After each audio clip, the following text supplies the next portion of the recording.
Hi friends, ఈ video నచ్చినట్లయితే like చేయండి, సబ్స్క్రైబ్ చేయండి. మళ్ళీ వాళ్ళ దగ్గరికి గౌతమ్ వాళ్ళ అమ్మ వచ్చి, రేపు వాళ్ళ కొడుకు కోర్టు మెట్లు ఎక్కబోతున్నాడు. ఈరోజు నా కొడుకు అనిపించుకున్నాడు. మీ ల్యాండ్ మీద మీ మీద ఎలాగైనా గెలిచి నా ఇంటికి వస్తాడు అని చెప్పేసి అంటుంది.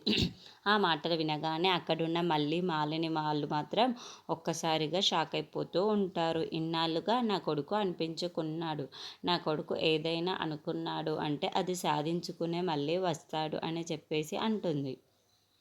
ఆ మాటలు వినగానే అక్కడున్న అయితే, మీ కొడుకు రేపు కోర్టుకి వెళ్ళడు అని చెప్పేసి అంటుంది. ఆ మాటలు వినగానే అక్కడున్న గౌతమ్ వాళ్ళ అమ్మ అయితే, నువ్వెలా చెప్పగలవు, వాళ్ళు ఖచ్చితంగా కోర్టుకు వెళ్ళి వాడు అనుకున్నది సాధించే మళ్ళీ వస్తాడు ఇంటికి అని చెప్తూ ఉంటుంది.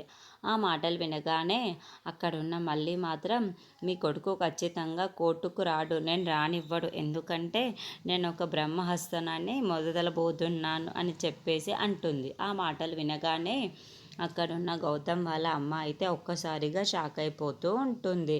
ఇంతలో అక్కడున్న మాత్రం, అవును, నేను ఒక మంచి బ్రహ్మహస్తాన్ని సిద్ధం చేశాను, అది విన్నాక నీ కొడుకు అక్కడికి రాడు, నాలాగే ఆ కోర్టు మెట్లు కూడా ఎక్కడు, అలాగే ఏమీ అవ్వదు, నువ్వు అనుకున్నది ఏమీ జరగదు అని అంటూ ఉంటుంది. ఆ మాటలు వినగానే గౌతమ్ వాళ్ళ అమ్మ అయితే ఏం చేయబోతుందో ఏమో అని అనుకొని చాలా టెన్షన్ పడిపోతూ ఉంటుంది.